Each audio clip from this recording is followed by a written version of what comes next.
Əşi, siz qadınlar nə biləsiniz ağrı nədir? Biz qadınlar hamiləliyi keçiririk. Bizdə sünnət oluruq.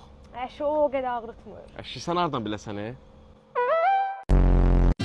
Tonight the music seems so loud. I wish that we could lose this crowd. Maybe it's better this way. We'd hurt each other with the things we want to say. Günay, buna bax. Çox qəşəngdir, hə? Məhəmməd, bu nədir baxırsan? Nə var ki, mən həmişə belə şeylərə baxıram. Siz kişilər hamınız eynisiniz. Hər kişinin xəyallı deyə bu. Hər kişi istəyər ki, bundan bir dənə olsun onda. Bunu mənə göstərməkdə sənin məqsədin nədir? Gələcəkdə pulumu yığacam, bundan bir dənə alacam. Yaxşı, onda mən belə şeylərə baxsam?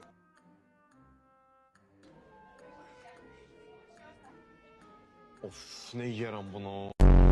Xanım, sizin analizlərinizə baxdım. Neçə gündür bu proses davam edir? 2 gündür. 2 gün. Qızdırmavuz olub? Hə, dünən 38 dərəcə idi. 8. Ürək bulanma olub bəs? Hə, arada olur. Öskürək var bəs? Həkim var ya, amma nə olub deyin mənə. Aşı vilka ilə yeyirsiniz, yoxsa qaşıqla? Qaşıqla həkim nə olub deyin.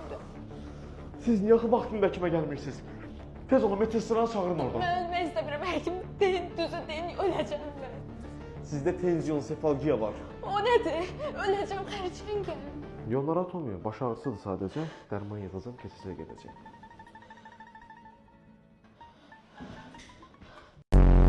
Aa, bu pişik səndir? Hə, mənim pişiyimdir. Ay da nə qəşəng pişikdir bu. Adı nədir? Lucy'dadır.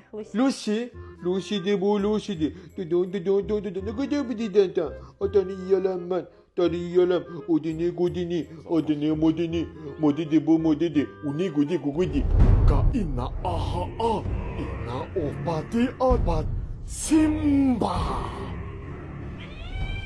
Qəşəng pişikdir. Nana, sana belə bir maraqlı sual. Bir günlük kişi olsaydın ne yerdin? Bir günlük kişi olsaydım, nə bilim maraqlı sualda amma ağlıma heç nə gəlmir. Bəs sən nə edərdin? Ben olsaydım